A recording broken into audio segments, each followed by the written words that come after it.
Welcome to Plus Talk on Plus Life, where we're all about turning positive into a plus. And my guest today is Ron Sese. He is from the Instagram account, the AIDS Memorial, and talk about turning positive into a plus.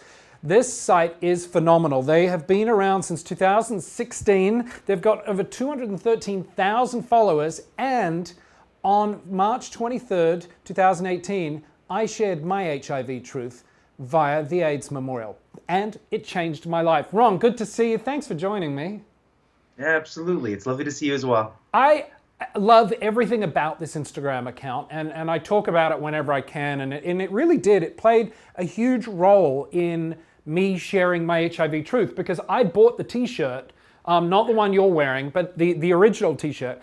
And Right. I never had a story of a relative or a friend or a family friend who passed away.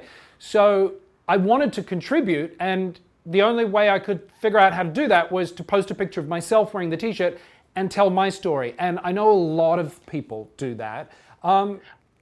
It's remarkable, the response. How did this account get started? Thank you for all the kind words. We're all very proud at the AIDS Memorial for the impact of the page itself. So it's always really lovely to hear that kind of feedback. The page itself was born out of this idea of, the catchphrase is "what is remembered lives," right? We always aim to keep the legacies of those lost during the AIDS crisis alive by allowing people to share stories about these individuals. And this was just sort of like a side hobby project for the founders of the project, Stuart, but eventually became much bigger than that. People started submitting their own stories, and then you could track relationships being built in the comment section. So people would see a story get posted, and then someone would say, "Oh, I used to work with this person. Oh, I was a longtime family friend of this person," and you would see all of the lives that each individual shared about every life that they would touch, and then those people would connect to sort of share in mourning, which was really truly what I think that like the power of the page is. It's interesting because so many people in this day and age think, well, HIV/AIDS, it's not really important anymore. We've got antiretrovirals and people are living long, healthy lives, and a lot of people also don't want to be reminded of HIV and AIDS. They don't want to be reminded of this time. But this page sort of flies in the face of that, and it's broken through it. Why do you think that is? Because I think everyone understands the value of a legacy. Really and truly, I think that's fundamental to the human spirit. I think that's mortality is something that every person can connect to in some way, even if you have no experience with death in the first hand, right? Like, if you think about the fear of mortality, I also seroconverted and came out in large part due to the AIDS stories I would hear, because I think it's important that we talk about these. One of my initial fears when I came out prior to the current one-a-day options in the marketplace. And so treatment was actually really scary and sort of uncertain. And so I was untreated, newly diagnosed, very afraid of what could have happened down the line for my future. And my first thought was, what happens if I don't make it to my 25th birthday, right? What happens if I don't make it to my 30th? How will anyone know I was here, right? And so the AIDS Memorial provides that solution. The AIDS Memorial gives folks who have been fighting the good fight, so to speak, an opportunity to be remembered by many others. And that is really the value of the page. The imprint it leaves allows other people to connect with maybe someone they've never met, but whose story really resonates. Yeah, why Instagram and now Facebook as well? Why these platforms? I mean, they're the platforms most people are actively using, Also, I mean, social media prior to Instagram really wasn't photo focused necessarily. Facebook did have early options to like upload albums, but like the Instagram was the first visual platform. And so, it's also a platform that is and was wildly popular. So there's a ton of access. People across the world connect on Instagram every day. And so it was a no-brainer. It made the most sense for what the mission of this page was.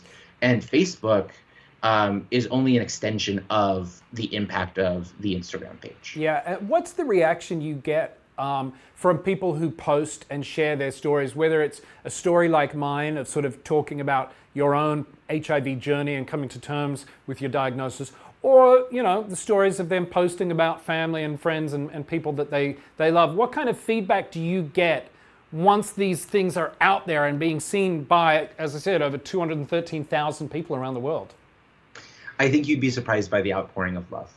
People really, truly, that there are very few places on the internet that I think really receive almost unanimous positive feedback. There is still negative feedback, but it's a much smaller ratio of negative to the positive.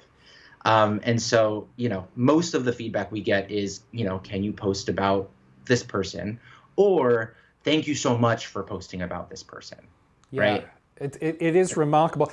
And the job that it's doing in celebrating people's lives, but really also then fighting HIV stigma head on. The more HIV stories we share, the more we can sort of undermine the myth that HIV is no longer prevalent because we have really manageable treatment options and it isn't the death sentence it used to be. That's true. It isn't the death sentence it used to be. But until HIV and AIDS has been eradicated around the world, it is an ongoing issue that we all need to take great care about. Having these conversations is so valuable because it allows more people to be aware. Maybe they know someone who's HIV positive and they did not realize it.